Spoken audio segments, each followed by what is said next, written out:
Good morning. I'm Lawrence Geller, the founder of ForAdvisorsOnly.com.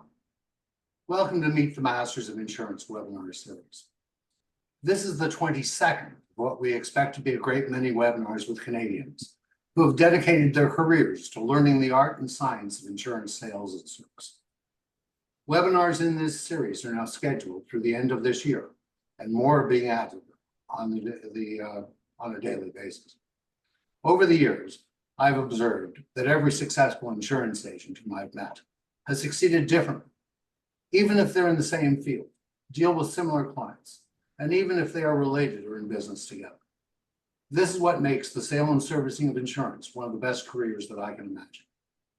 It is possible to become a success in our business with diligence, integrity, and experience. With this webinar series, we intend to prove that any type of person can succeed with time and hard, thoughtful work. Our goal is to create a video record for each of these masters of insurance so that some of their expertise and experience will be available to anyone who'd like to learn from them into the future. Today, we have Robert Crowder with us. Rob is the founder and president of Benefits Trust. Over 30 years of experience building in pensions and employee benefit solutions for clients has made Rob one of the leaders in the group benefits business in Canada. In 1994, he founded the Benefits Trust, which is a leading Canadian third-party administrator, serving small and mid-sized businesses across the country. Thriving under Rob's dedication and leadership, the Benefits Trust continues to grow as a reputable benefits provider. Rob continues to give back to the benefits industry regularly, sharing his expertise as a speaker and educator, and inspiring ambitious and experienced benefits brokers and advisors across Canada. Julian Wise will be interviewing Robert, and that is by far the shortest introduction to date for one of the most creative insurance professionals who I know. We have now booked webinar interviews through the end of 2024, with new dates being added daily. Over to you, Julian.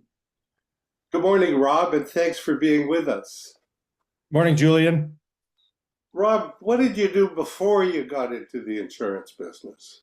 Well, first of all, thank you very much for having me here today. And Lawrence, thanks for that great introduction. And it's a real honor to be here. Just before I got into the insurance business, I was in university and I sold beer. I worked for Molson Breweries. I was the university rep, shall we say, and sold beer on campus, I guess. And I also sold beer to ski resorts throughout Ontario. And what compelled you to start in the business, Rob? Well, actually, this is kind of an interesting story. I was finished university, didn't graduate, but finished university. And my father said, "All right, son, what are you going to do for the rest of your life?" And he goes, "Why don't you try the insurance business?" I go, "Insurance business? That's crazy."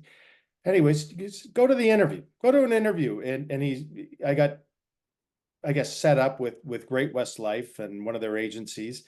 And I went into, had an interview, and the gentleman that interviewed me was quite intriguing. And then I did some tests, those psychological tests that they did back in the day, and passed those, I guess. And then they said, "Hey, you can become an agent with Great West Life, and it's 100% commission." And I was at the same time I was getting a promotion at Molson's to a full-time position from a part-time position, and it was quite intriguing as well. So I was debating back and forth. What do I do? Do I, go the employee route with Molson's, or do I go to the, into the insurance world? And it was really interesting because my boss at the time asked me a question. He said, "Rob, you go to Stuart, Florida, because, you're going down. I hear you go to Stuart, Florida all the time because your parents have a condo down there." And I said, "Yeah, I do." And I said, "Why are you going to Stuart, Florida?" No one goes to Stuart, Florida back in those days. And the only reason why I went down there, because it was, quite frankly, free accommodations, and it was great. We go down there golfing and so on. But anyways, he said, "Well, one of my dad's friends has a condo down there, and he's letting my wife and I and our young daughter use the condo." And I thought about it for a while, and I said, "You know what? If I work really hard at Molson Breweries and 10 years from now, I get this guy's position, still have to go to my parents' condo, and I don't want to do that. I want to go to my own condo. So immediately on the spot, I ended my career with Molson's and joined Great West Life because I wanted to be in control of my own destiny.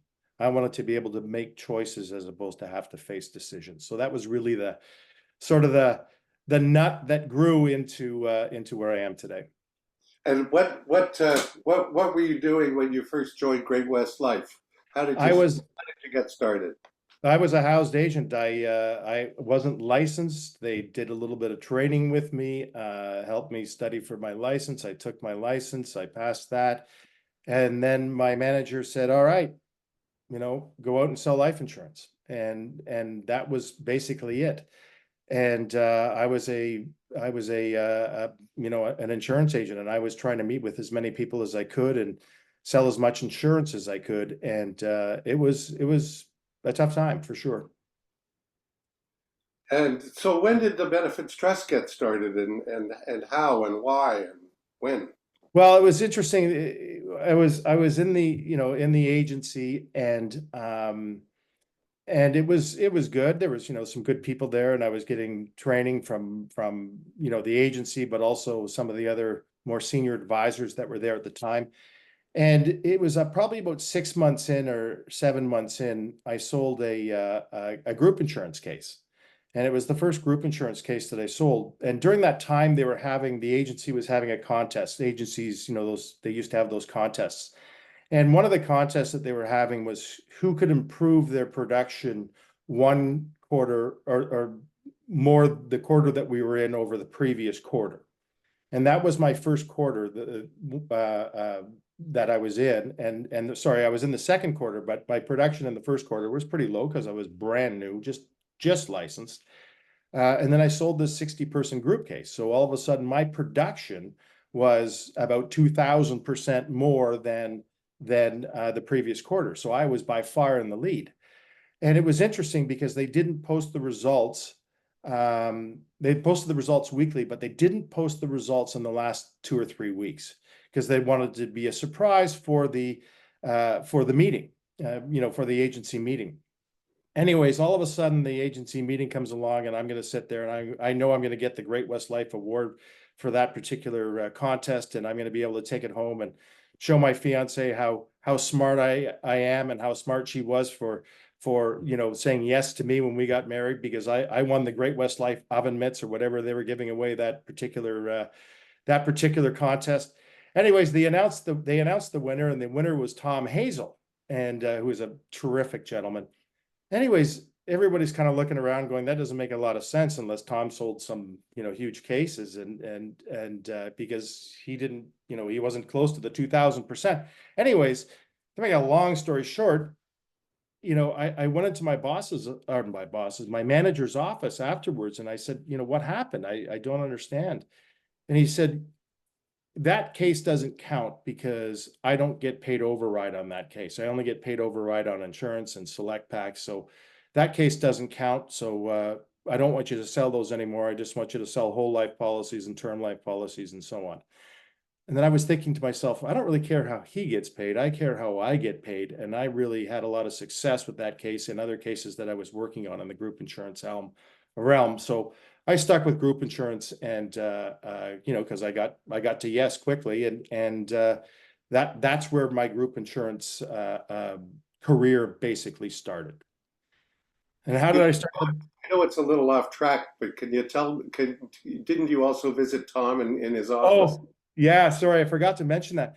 So after the advisor, after the branch manager said, I don't get paid on this stuff, I was walking through the office, and Tom Hazel called me into his office, and he was a big producer and had a big corner office, and I was sitting in the office with Tom, and he goes, Rob, you won, right? And I said, well, thank you very much. But he goes, tell me about the case. Tell me about that case that you wrote. And I told him about it, and he goes, where did you get the lead? How did you develop the relationship? And he asked me all these motivating questions. And it was phenomenal. He goes, now, how did the presentation go? And who are you competing against? And what pushed them over the edge? Like, what pushed them over the line for them to say yes to you? And I was telling him all the things about it. And he goes, you know what?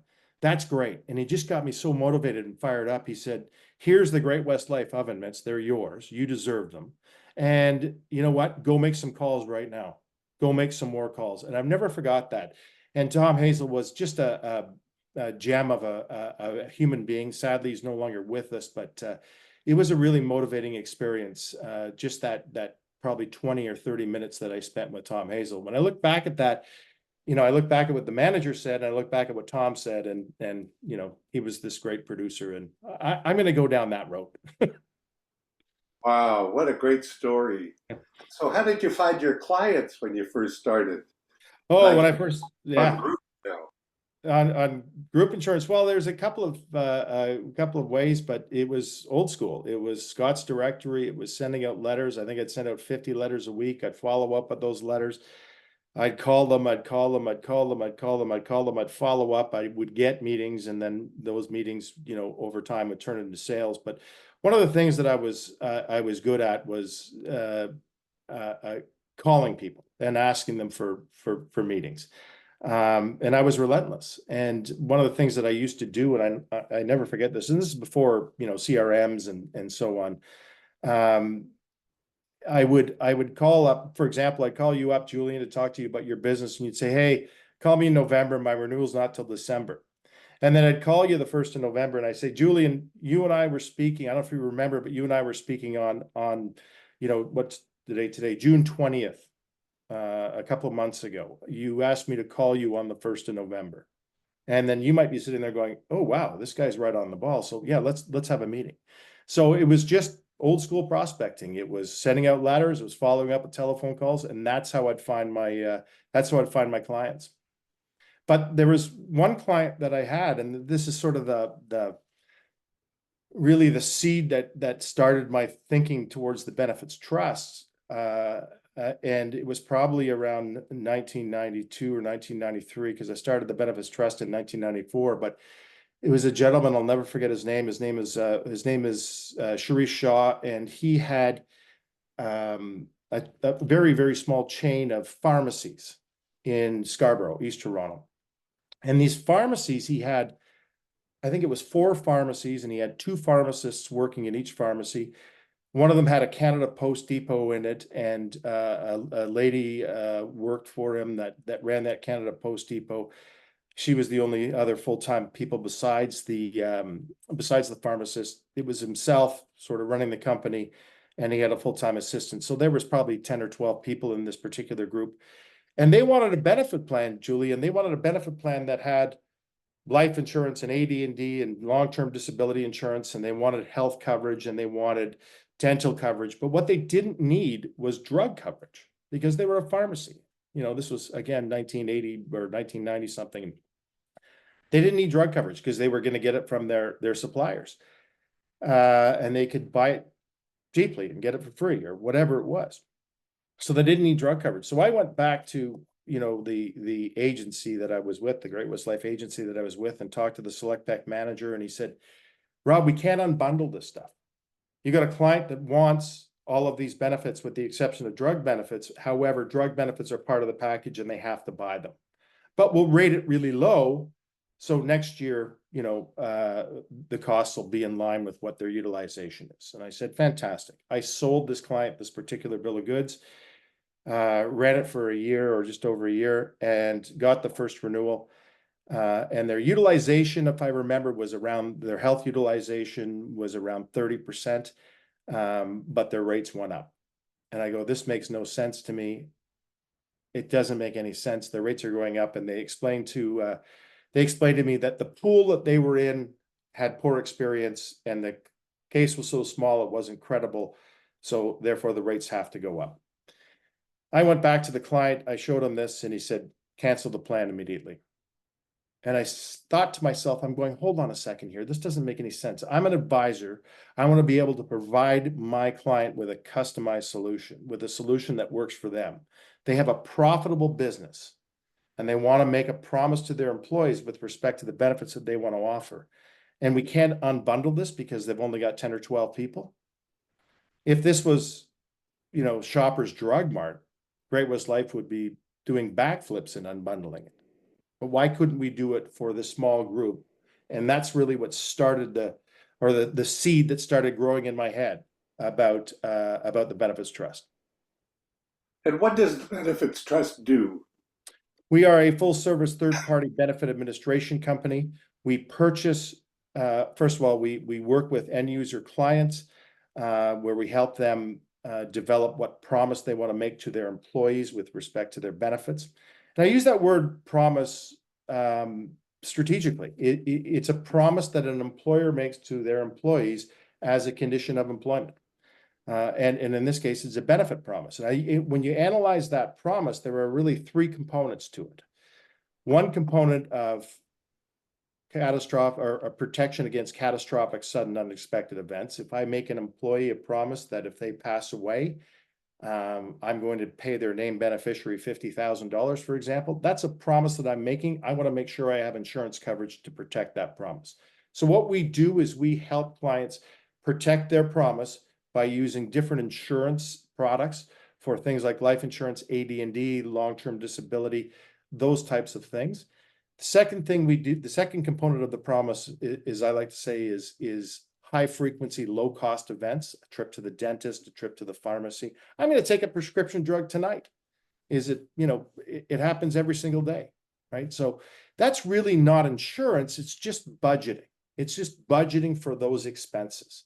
And then the third component is one of administration. It's keeping that promise. It's keeping that promise for their employees. It's keeping that promise with booklets. It's keeping that promise with billing statements. And we provide that entire package. So we help clients keep the promises that they make to employees by using insurance products to protect against catastrophic, sudden, unexpected events or high cost, low frequency events. We use budgeting and claims adjudication models to make sure that the promise is kept for low cost, high frequency events, and then provide all the administration around that. So what I hear you telling me is that if I'm out helping a client buy group insurance, you're my competition. Well, it's interesting you say that because we started off January 1st, 1994, and without a doubt at that point in time, you were our competition. We would be competing against you because we were the advisor as well as the provider to a great extent. We were just repackaging and doing it in a different way. And it was pretty easy to get meetings. So it was interesting. But during that time, I had a lot of friends in the business that I knew, and they were asking me about the things that we were doing and why we were doing this and how we were doing it. And then they would say to me, some of my colleagues would say to me, "Hey, Rob, I've got this case. Can we work on it together? Because I think it might be a good fit for your model." So we would work on it together. We would pay commissions, and everything was great. But what happened is it became cumbersome. It became really cumbersome. So from 1994 to 2001, I was competing against you, Julian, and competing against people like you, but I was also working with you and working with people like you. So I'd walk into a meeting and I go, "Hey, this is terrific, and it's a pleasure to meet you, and thank you for taking this time to meet with me. And just before we begin, who's your advisor? Who's your current advisor?" And they'd say, "Well, it's Julian Wise." And I go, "Great. Well, you know what? You're in good hands. I work closely with Julian, and I can't help you here because he just gave me a piece of business last week or last month." So what we decided to do is in 2001, April 1st, 2001, we were working with a bunch of advisors, and we were also selling direct, but we made a decision at that time that this was awkward, and you can't play both sides of the fence. You can't be on both sides of the playing court, so to speak. So we made a decision, and we shifted our marketing and shifted our solution to working with advisors, and we would support you as an advisor. And we only we would only distribute our product or our solution through advisors like you. That's great. In fact, I belong to a study group with 8 or 9 other people, and each and every one of them are clients of yours. Correct. They're clients of ours. So we deal with thousands of clients, thousands of advisors, so which we call clients, and some of those advisors in your study group, Julian, are also, not only do they distribute our product, but they also purchase it. So it's terrific. That's great. So do you have competition? Yes, we have competition without a doubt. And Not our that you have to name them. yeah, no, we have a lot of competition. We have a lot of competition, and it's how does one define competition, right? But we have a lot of competition. We compete against the insurance companies. Like, you remember the old expression, Julian, you're certainly old enough to remember this, and maybe some of the people on the call are, you never got fired for hiring IBM, right? Well, you never got fired for hiring Canada Life or for hiring Empire Life, which are all terrific companies, or Manulife, fantastic companies. They all have their quirks, right? But they are our competition. We also have other TPAs in the Canadian landscape that are certainly our competition. But I like to say we help successful business owners build a better benefit plan than they can get anywhere else. We provide a truly customized solution to our end user clients, and as a result of that, we have success. We have success in doing so. And do we have competition? Absolutely. But it's hey, the best place to sell shoes is across the road from a shoe store. Rob, what disciplines did you develop at an early stage that first helped you excel? That's a great question, and Julian, it goes right back to that agency at 200 Consumers Road, the Great West Life Agency. One of the things that they would have is their quarterly meetings, with the agency and everybody. They'd hand out some awards and the Evan Mitts or whatever they were doing, but they always had a speaker. And there was this one lady that got up, and I wish I could remember her name, Julian, but I cannot. But anyway, she was quite a good producer. And she got up and she spoke in front of the agency, and there was probably, I don't know, 75 or 80 of us there. And she spoke in front of the agency, and she said, she was selling life insurance, and she was selling investment products, and she was selling living benefits. And what she said was, and I'll never forget this, she says, I have committed to 10 meetings a week. And what I do is I have 10 meetings a week. That's it. And that really was the trigger for her success. And that's what she shared with us. And I thought about that. And I thought about that for about a millisecond. And I said, 10 meetings a week. Well, I can do that. 10 meetings a week, 40 weeks a year, because, there's Christmas vacations and holidays and summer and whatever, right? I can commit to 10 meetings a week and 400 meetings a year. So, and those are sales meetings, Julie, not meetings like we're having today, for example. I'm talking about asking people to buy meetings or pushing the ball up the hill meetings. I'm talking, back to the Etheringtons, right? It's, you should be seeing a client or a prospect. That's all you should be doing. And it was that, and I really committed to that. And I committed to that for years and years and years. And I kept my head down and didn't listen to the noise that is in our world. And there's a lot of noise in our world. And I really didn't listen to the noise, and committed to those 10 meetings. And when I would have those 10 meetings, it was a good week. It was as simple as that. That's how I used to measure things. 10 meetings a week, it was a good week. Rob, what unique abilities do you bring to the table personally? Well, Unique you, abilities. you're using the Dan Sullivan word there, unique abilities. I think the unique ability that I bring to the table is being able to talk to people, being interested in people, and asking questions. I love asking questions. I love hearing about people's success. I love hearing, how people do things well, and see how people do things well. So I think my unique ability is asking great and powerful questions. And Julian, I don't know if you remember this, but you probably don't, but it was years and years and years ago. You and I were on a cruise ship together. We were on a National Life cruise. I was pretty young in my career, and you were at the peak of your career, or you were at the top of your game. And we qualified for the National Life trip, and we were floating around in the Mediterranean, and it was a great time. And one night I sat with you and probably about 10 other advisors or 12 other advisors, and we were sitting around a big table in the back of the ship, because that's where you could have a cigar and a drink or two. And you were doing what you do when you were holding court, and I was asking some questions, but I was also listening and listening a great deal about, your success and these other advisor successes. And it's, you know, doing what those people that are successful do. So I think my unique ability is being able to ask questions to get information to help people help people make decisions about their future. That's what I think my unique ability is. And the best question, and back to the strategic coach about unique ability, is one that I got from participating in the strategic coach program. It's quite simple. If we were meeting here 3 years from today, what has to have happened for you to say it's been the best 3 years of your life? I've used that question countless times, right? Whether it be in a prospecting meeting, whether it be in a client meeting, whether it being out for dinner with a group of friends, sitting around the outdoor fireplace we have here at our home, you know, with my son's friends and so on. And it's just a powerful question because people will give you a roadmap of where it is that they're going. They'll give you a very distinct roadmap. And then what I think our job is as a third-party administrator is to help them with that roadmap and help them achieve their goals. Great. So let me ask you, what part did study group or degrees in the business play as a role in your development? And which would you do again, and which wouldn't you do again, and why?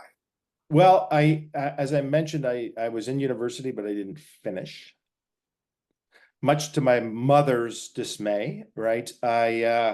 There was a spot on the dining room wall of my sister graduating and my brother graduating in pictures, and then an empty spot on the wall, and that always, you know, anyways, that always got my mother upset that I wasn't up there. But since then, since I got into the insurance business and had some success at it in the earlier years, I thought it was important to continue my education. So I got my in those days, the LUATC courses 1 and 2, which I thought were phenomenal. Then I got my CLU designation, which I thought was important as well. And then I think the one that I enjoyed the most was the through the CEBS program, the CEBS program. I got my GBA designation, Group Benefits Associate designation. And I think I thought that was a terrific course. It was, I think, 8 or 10 courses. I don't remember, but it was poignant. It was well done. I think Dalhousie University sort of was the backbone behind that. Great program, still exists today, and I think continuing education is vital. I think we have to do it. I'm a big proponent of continuing education and the programs that are available, you know, for us as licensed advisors, and I think it's important. I was never a part of a study group, although I've participated in a number of study groups, like, for example, yours, Julian, as well as others, where I've gone and presented ideas, and I think there's a powerful component of it. I'm part of Dave Patriarch's group, well, what's it called? The Group Insurance Brokers of Canada, and there's different meetings that we have there on a regular basis. But I think the biggest thing, although it wasn't an insurance study group, but I was in that, I'm still in the strategic coach program, and I have been for more than 34 years. And that's something that really keeps me grounded and focused on working on my business, not in my business. So personal development is important. Thank you, Rob. When people ask you what you do for a living, how do you explain it to them? We help successful business owners build a better benefit plan than they can get anywhere else. It's as simple as that. So we help successful business owners build a better benefit plan than they can get anywhere else. And that's a great, you know, what was that? 2 seconds, 3 seconds, whatever it was. And what it does is that one statement, you know, we help. Who doesn't like being helped? People love being helped. We help successful business owners. There's 2 types of prospects in the world: successful business owners and other people's prospects, right? Successful business owners build. Everybody wants something built. That's custom.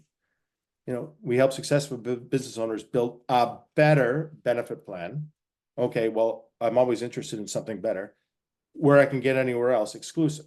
And what that does, when I say that, when they do for a living, you know, we help successful business owners build a better benefit plan than they can get anywhere else. They go, well, that's fascinating. How do you do that? Or that's interesting. How do you do that? Or I'm not a successful business owner. I wonder what movie's on this flight, and they put their headphones on, right? But, you know, this is what we do. We help people build better benefit plans that they can get anywhere else. Rob, what critical events have happened in your career that caused you to pause and reevaluate your business? Great question. It's, Julian, it was interesting in 1993, we started our business. And we started the business, the Benefits Trust. And a couple of things happened. There was a hotel recession going on at the time, and I had some contacts in the hotel world. And it was interesting because we got a lot of hotel business, Julian, for whatever reason, because that's where we were prospecting, and the hotels kept on passing us. One hotel owner would pass us over to another hotel owner, would pass us over to another hotel owner. So we got all of these clients in the hotel business. And it was great. So we had this explosive growth, and we were providing great service to them, and everybody was happy. And then all of a sudden, things changed, and things changed really quickly. Um, and I'm trying to remember the year, but I don't. But it was probably about 3 or 4 years after we started in our business, and we had staff and uh, you know commitments to people and so on. And all of a sudden, within an 18-month period, we've lost 80% of our business, because what happened was these small hotel groups were being purchased by real estate investment trusts, REITs. And just like in the game Monopoly, every time you go around the board, someone else owns Park Place and you got to pay rent if you land on it. So all of a sudden, these owners were selling their business, and they were selling their business to these real estate investment trusts. And back in the day, Standard Life was one of the big underwriters of these real estate investment trusts. So they just, got rid of us and put in their Standard Life plan because, they kind of own them. And we lost 80% of our business in I think it was less than 18 months. I think it was more like a year. Anyways, there was a lot of sleepless nights. We had to lay some people off, and we had to regroup. So we said at that point, we need to pause and say what worked, what didn't work. And what didn't work was Pearl Harbor. We had all of our ships in one harbor. And I don't know if you've ever been to Pearl Harbor. It's in Hawaii and done a tour there. It's magnificent, but the Americans messed up, and they admitted it, because they had all their ships in one harbor. We had all their ships in one harbor. We had too many clients in one industry. So we said that didn't work, but our process works, our system works, our message works. So let's change that. And let's change that message to groups that are not all in one industry, and let's just open this up to all industries. And that was one real big pause that we had, and regrouping, if you would, that we had. There was another one as well. Lawrence mentioned in the introduction that we were also in the pension business in the early days as well. And we grew our pension business, specifically our defined benefit pension business, because our idea was we could work with clients that had a defined benefit pension plan, and we would do the administration and actuarial work on that. As well as that, we would do the administration work and on their benefit side. So we would have these clients really locked up. And what happened was the pension side grew to a certain point, and then the benefits side grew more rapidly. And then we finally just sold off that pension side. So that was a pause as well. And we needed to really just focus all of our efforts on the benefit side. So two real pauses, or hiccups, or changes in our business. Thank you for sharing that so lucidly. Rob, tell me about your office. How many people do you have? What do they do? What does having them allow you to focus on? What would you change about the design of it if you could? How long have your people been with you? What would they say about you as an employer? A lot of questions. A lot of questions. Well, we had two offices up until last October, when we closed down our Vaughan office. Our head office is in Pelham, Ontario, which is down near St. Catharines. We've got, well, it's ironic, we're having a party on Saturday night, and there will be probably close to 70 people there. So we've got about 35 staff and their spouses. And we do, because we're handling Well, we've got all types of different staff from accounting professionals to adjudication professionals to claims adjudication professionals and administration professionals to people. We do a lot of documents, so people are creating and sending out documents. We've got a terrific sales team that's working with advisors and drumming up new business. So it's really, we couldn't do anything without our staff, without a doubt. And then they've freed up time for me to do things like this, as well as the future direction of the business and create new and exciting solutions and new markets and so on, which we are constantly doing. And we've had staff, Julian, that have been with us. I think our longest staff, we've been in business for 30 years, and Andrew joined us like 29 years ago. We've had clients that have been with us for 30 years, but Andrew's been there 29 years. We've got lots of people that are over 20 years. And we've got a number of people over 15 years. So I believe we're a good employer just because of the way people say or stay with us. And they're dedicated, and I believe we treat them very well. And we do things like these parties and some extracurricular activities, and they're important. A lot of people look at staff as a burden, and we look at staff as a terrific addition to our business, as part of our business. They are our business. It's bigger than me. That's for sure. So they're an investment, not an expense. 100%. 100%. 100%. It's I know, hiring the first staff person is difficult, but then all of a sudden you see the rewards, and then it makes it really easy. And it's it's back to the strategic coach. Are you working in your business, or are you working on your business? And one of the things that I really focused on for many years is working on our business and growing our business. And it comes back to a commission check is not a paycheck. A commission check is revenue. And I think a lot of people look at it a little differently. Where I look at it is, commissions, however you receive commissions, are just revenue into your business, right? It's what you do with that revenue, and it's how you manage that revenue, that sustainable revenue that keeps it going. And one of the best parts about the group insurance business is you get paid monthly. We've always set ourselves up in that fashion, but we get paid monthly, and you get paid monthly, generally speaking, in advance. You don't have chargebacks. And I can wake up on January 1st and know with some certainty, what the revenue is going to be in that particular year. Rob, what are your thoughts on the industry, the profession, if you like, and how it has changed over time? I think the best time to sell insurance is right now. I think the industry has changed, but I think the best time to sell insurance right now, specifically group insurance, is right now, as well as individual insurance products. Although I haven't sold an individual insurance product in 25 years, but I think my last life insurance sale was to my brother, and I'm still not sure if he's insured or not. But as far as group insurance goes, I think it's the best time that I've seen in 36 years of being in this business to sell group insurance. And the reason why is, costs are big. You're spending $3 or $4 or $5 or $10,000 an employee on benefits, depending on what you're promising your employees. You're spending a great deal of money, and it's a large line item on someone's financial statements. Group benefits, and as a result of that, I think with changing over time and the costs increasing, the cost changing, clients are looking for advisors for advice. Clients are truly looking for direction and advice. And one thing that I've learned is business owners, entrepreneurs, hate wasting money. They don't mind spending it. They don't mind spending it, but they hate wasting it.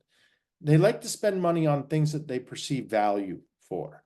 And if you can show a client value and how they're spending their money and how they're spending it wisely, and the value they're getting from that, right? It's truly magical. So as a result of the increase in costs, clients are looking to you as a professional, or looking to the professional advisor community to help them. And I think there's such an opportunity for that. There's 400,000 businesses in Ontario with less than 100 employees. They need our help. Everybody needs our help, right? It's as simple as that. And one of the stats that I heard, which was disturbing to me, is the average advisor sells one case a year. And that's something that Dave Patchurch mentioned from CGIB, the Canadian Group Insurance Brokers. He was saying something along those lines, right? But would you go to a dentist that only does one cavity a year to have your cavity filled? No, right? So I think there's a ripe opportunity for advisors to advise their clients in a professional and exciting way that will help them build their businesses. Wow, you're very motivational. Yeah. In fact, if I was just starting in the business, I'd be watching this tape over and over and over again. But Julian, on that note, and it was interesting, I was at one of the KLU meetings a couple of years ago, and we were sitting around, and there was a bunch of us sitting around the table, and the president of KLU was there, and we were chatting. And this is something I think this is a great time to sell individual insurance products as well. And I'll tell you the reason why. I'm 60 years old in September, right? At the end of September, I'm going to be 60 years old. I've got 3 kids, right? I own a business, successful business, multiple homes, investments, all this type of stuff. And not once have I ever been contacted by anybody about what my insurance needs are, or what my financial planning needs are, or what my living benefit needs are, or investment needs are. Not once have I been contacted by anybody on the phone, letter, anything. Birth announcements in the newspaper, all of those things. I think there's an opportunity out there that people are missing. I'm not saying call me, don't call me, I'm good, but but you know what I mean?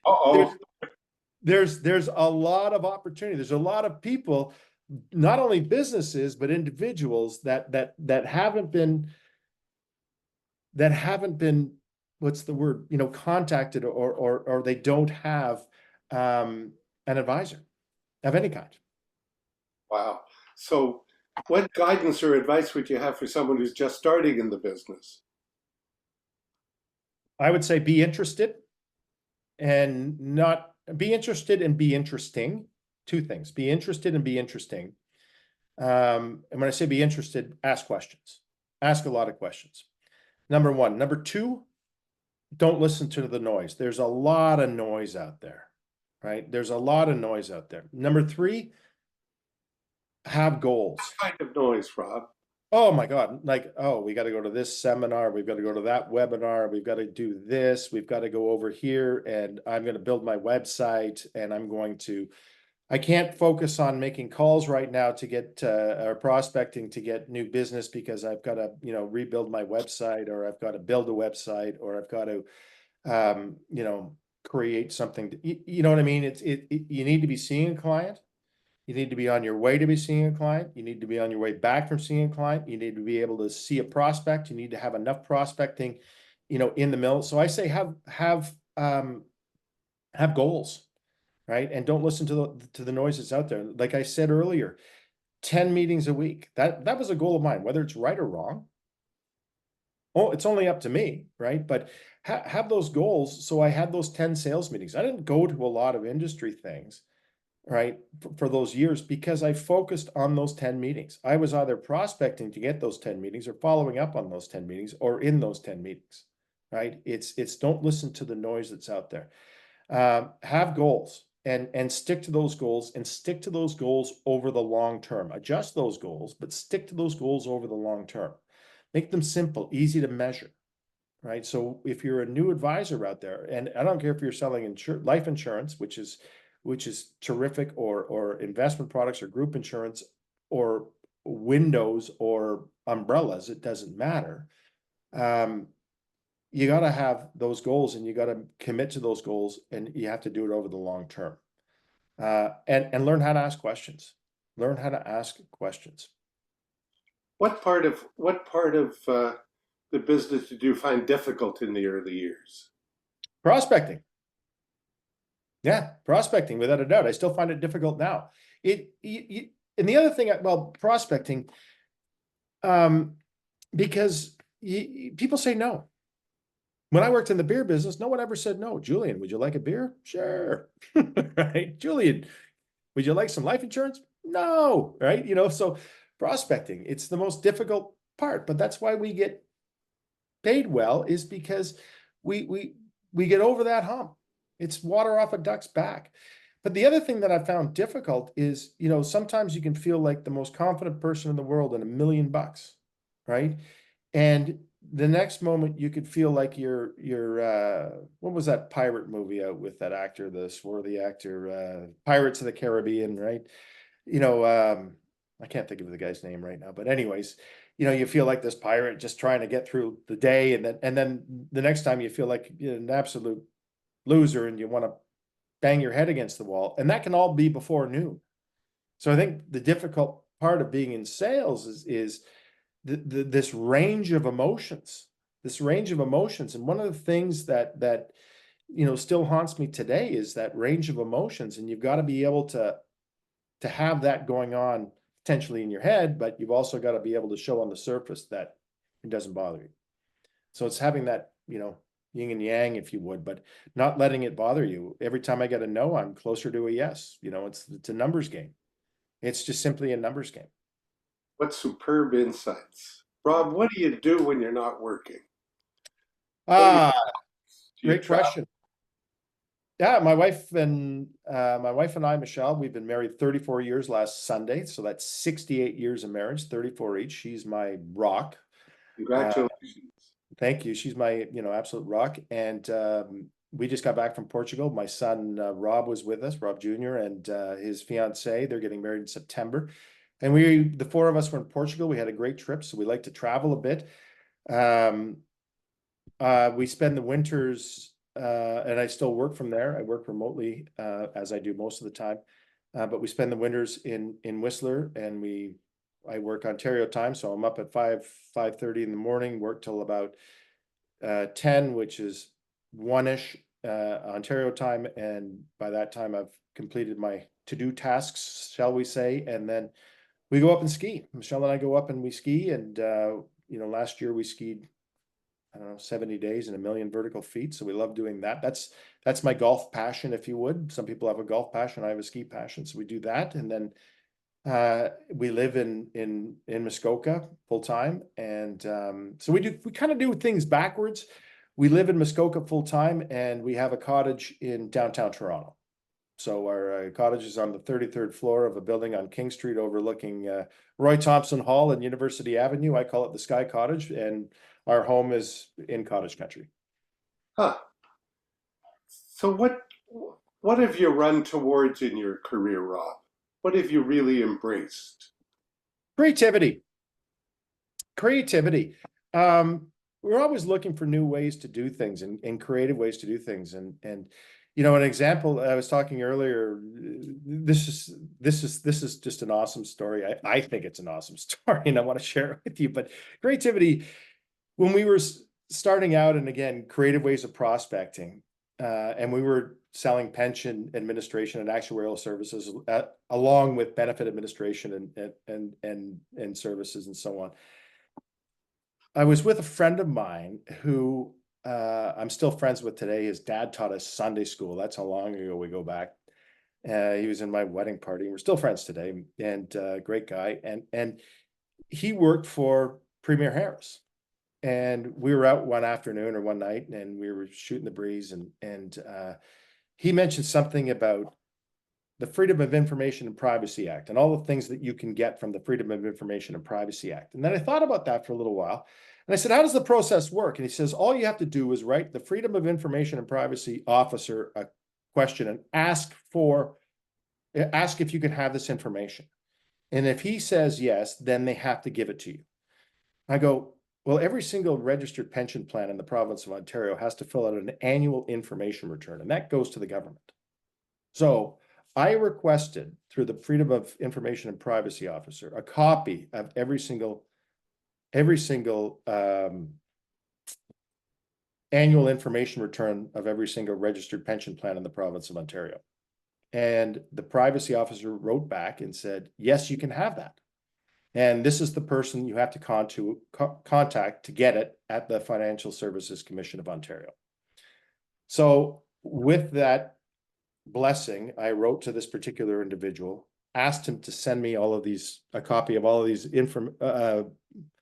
what were they called again? The annual information returns. And then he called me back and said, wow, this is going to be a big report. I'm not going to give you copies of them, but we can run a report that has all the information, because it had the number of people in the plan, the number of assets in the plan, had all the information that you needed to put a proposal together. So he contacted me and said, we'll run a report with this information, but I got to tell you, it's going to be a big report. And I said, that's fine. And he goes, and I have to charge you for it. And I said, okay, well, that's fine. How much is it going to be? And he goes, well, we've never done this before, but it's probably going to be a lot. And I said, all right, well, what's a lot? Right. He goes, it's going to be $300. Julie and I went, $300? And he goes, okay, you know what? We'll just make it $250.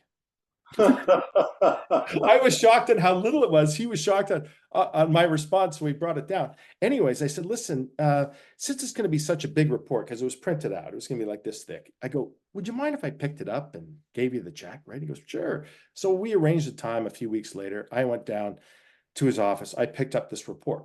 Then creativity, that's where the creativity comes in. First of all, how did you get this information? But then, Julian, what we did is we sent out proposals, unsolicited proposals, because we knew how many people were in the plan, we knew how many assets there were, et cetera, what when they needed to do their next actuarial valuation, et cetera. We knew all this. So we would send out complete proposals, and we would send out 20 of these things a week. And then I would call up the prospect and I go, hey, did you receive my proposal? And they go, yeah. How did you get all this information? And I go, well, let's meet at Tuesday at 10 o'clock. And I'll tell you, and they go, you got my attention, let's go. Right. And it was fascinating, because business owners, and we were dealing again with the small business owners at that time that still had to find benefit plans.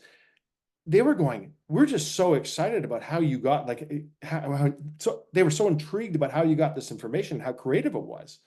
Right. Like, they were amazed by that. And I remember, seeing a lot of these people's faces. They were just like, that's so cool. You're an industrious person. Like, let's talk about this. Let's do some business together. Like, it was just a great way to do it. So we still do that creative kind of thing. And we had some renovations done on our home here recently. And I was watching the guys do this extension that we put on our house for this office, actually. And I had to leave, Julie. I had to leave the house because it was stressing me out, because they were working at such heights and so on. And it really stressed me out. So one of the things that we did, we created a benefit plan specifically for advisors to sell to builders, right? We call it the builder's benefit plan, and it's got some unique characteristics to it. We've had some great success with that. And again, it's these creative solutions that help people make decisions and help people protect their employees. So it's creative things that I think motivates me. Wow, that's exciting.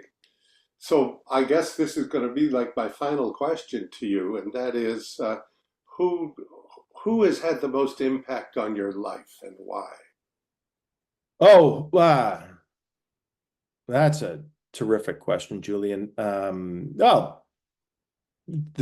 top two people that come to mind are, without a doubt, my wife. Married 34 years, and she's just an absolute rock. And my late father, he was a huge influence. Like, both of them just full of encouragement, never a bad day. Never a bad day, just always positive, always happy, even when they're not. And just dynamite. I remember seeing my dad in the hospital just after he got diagnosed with pancreatic cancer, and he knew he only had 6 months to live. And I said, oh my God, Dad, what are you going to do? And he says, well, I'm going to give up my Costco membership. There's no point of buying things in bulk. That was the type of guy that he was, right? He was just a fun guy that loved life. And same with Michelle, my wife.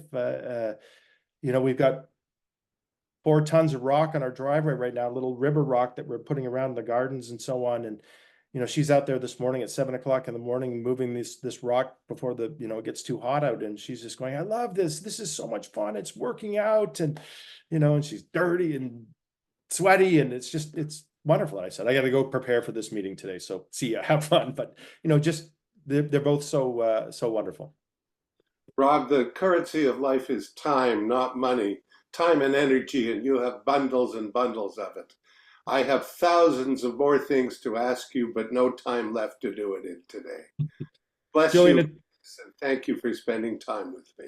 Julian, it's always a pleasure. I love spending time with you as well. And I love you were one of the guys that I met early on in my career back in the back of that cruise ship, and you were holding court, and it was just that energy and that laugh that you have. And you know, it's motivating, it's captivating. And, you know, I wanted to be like you.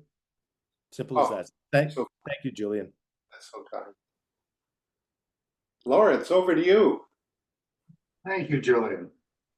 Excellent job. That you really elicited marvelous responses from Rob. Rob, there are three types of people on earth: people who think inside the box, people who think outside the box, people who never knew there was a box there in the first place. And you seem to fall into the third category, as do most successful people. But, you know, you were talking about rolling rocks uphill. A lot of the time in life, when there's no box there, the people who live in the box try to make your life difficult going uphill. What advice do you have for people who try to do it? Because you started as an insurance agent. You've all the way through today described traditional insurance methods, but you apply them totally unconventionally. Yeah. So, you know, a couple of things, Lawrence, is, you know, when people get in your way, go around them, go over them, go beside them, like go around them. I don't let people get in the way. Like, that's terrific. Thank you for your opinion, and move on. One of the things that I remember my father saying to me, I was telling him about this business and the idea of starting the benefits trust and so on. He says, interesting idea. And you're going to be selling the first plot in the cemetery, because it was relatively new. It was a relatively new industry at the time. And we're one of the few that have been around for a long time, but it was the first plot in the cemetery. It's certainly getting a little easier today because you've got 30 years experience, but you know, yeah, I don't let people get in the way of telling me that I can or cannot do something, or I'm doing it wrong. Right. Well, that's terrific. You know, yeah, we're not done. It's expensive learning all along the way. We're not done. You know, are we doing it wrong? Absolutely. But we're going to figure out how to do it better. One of the things that I always say in our sessions, in our Zoomcast sessions that we do, is we send out a small survey, but let us know how we did today so we can do it better tomorrow. That's been something that we've said in our office all the time. It's how can we do things better tomorrow? We have, and I just happen to have it here. Everybody in our office has, you know, an easy button, right, on their desk. That was easy. That was easy. We want to make it easy for our clients to deal with us. We want to be easy. One of the things that we do, Lawrence, and I didn't get a chance to mention this with Julian, we answer the phone. Clients look at us for service, but we answer the phone, not enter your 17-digit PIN number here and press 2 for that and 3 for this and so on. We answer the phone. We do that 5%, you know, extremely well where people need it the most. But that touches on something. I remember Mel Gilbert always talking about it. In your case, so there are lots of people who have 30 years experience. It's 1 year, 30 times. They just keep reinventing the wheel every day. You alluded to this earlier. You have 30 years experience. How do you get there? How do you resist the temptation? You talk about the noise. How do you resist the temptation to do the easy rather than the right? It's a great question. And the answer is I've always wanted to make choices and not face decisions. I think there's a big difference, you know, to make choices, not face decisions. And, you know, to a great extent, that's always been in the back of my mind, and noise will help you have to face decisions other than making choices. And it's being motivated to continue to grow your business, to continue to grow as an individual, to continue to grow your relationships, to continue to grow everything around you. My future is going to be bigger than my past. It always will be. I don't want to go in the other direction. It's as simple as that. And it's always, continuing to grow. So that 30 years, of experience is a starting point. We're just getting started. We're just getting warmed up. Right? Thank you, Robin. Thank you, Julian.